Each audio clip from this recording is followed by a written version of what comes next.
As we noted earlier, unfortunately, Brian Eno is unable to be here with us today, but James Green is going to read a statement from Brian. But first, I'm going to introduce Brian Eno. He's a well-known musician, producer, visual artist, and activist. Brian first came to international prominence in the early 70s as a founding member of the British band Roxy Music, which then followed with a series of solo albums and collaborations. He has produced albums with numerous famous musicians, including Talking Heads and U2. His collaborations include recordings with David Bowie, Grace Jones, and many more. Most recently, he collaborated with his brother Roger on Mixing Colors. His visual experiments with light and video continue to parallel his musical career, with exhibitions and installations all over the globe. To date, Brian has released over 40 albums of his own music. He has exhibited extensively, including at the Venice Biennale and the sales of the Sydney Opera House. He's a founding member of the Long Now Foundation and a trustee of Client Earth. He released his latest album, Film Music 1976 to 2020, in November of 2020. So now, with that being said, can James Green read the statement from Brian? Thank you. Here it is.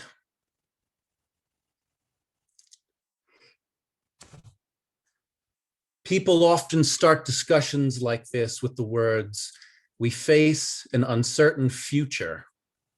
But actually, that isn't true.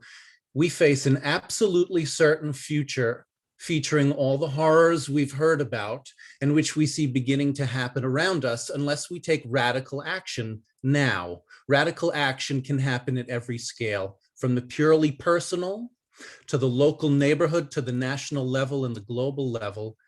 Everything is a contribution and nothing is irrelevant. It doesn't even matter if some of the actions seem contradictory. This is part of the evolutionary process.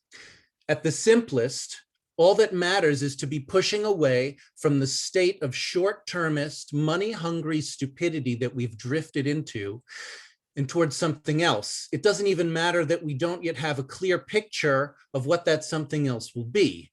That will come into focus as we start building it. The path is made by walking, not by sitting at home and hoping someone else will.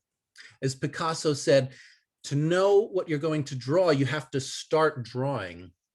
It is we, you and me and all of us, who must start drawing the future. The levers of power are currently held by people so deeply invested in the status quo that they're incapable of the kind of radicalism we need. They have too much to lose and are too unimaginative to see what they have to gain. Many of them can't even bring themselves to pay the taxes that support the social infrastructures of education, healthcare, transport, and research upon which their fortunes are built. This indicates how little they understand the social and natural ecosystems they're gleefully asset stripping. We can't get out of this mess by letting the market decide. We know exactly what the market will decide. It will make the rich richer and reduce the rest of us to consumers, gobbling down all that remains of what used to be called nature. While it's fine for the market to decide the price of paintings or pop records or rolls of posh wallpaper, it isn't at all fine for the market to decide the price of food and water and shelter and medicines. No human should benefit from the poverty and distress of others. Ecologically, which is to say in holistic, whole systems terms,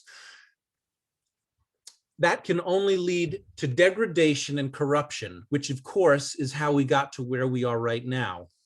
We need a revolution. And the good news is that we're right in the middle of one now. It's the biggest social movement in human history, the gathering fight to save the planet. It isn't on the radar yet because the radar is pointed in the wrong direction, towards the old centers of power, media, and politics. Politics will be necessary just as legislation will be necessary, but they won't be sufficient.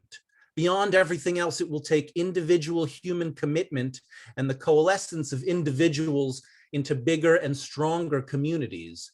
The revolution will happen everywhere at once, and it won't be televised. There won't be enough cameras. What we need more than anything now, is to fall in love en masse with the wonder of this planet, the unlikeliness of it, the beauty of it, the endless surprise of it. As far as we know, among all the trillions of stars in the vast universe, the miracle of life only happens here on this one small globe. The rest is all frozen rocks and nuclear heat slowly winding down. Life is the creative force in the universe. Let's be part of it. Let's be part of life. Thank you.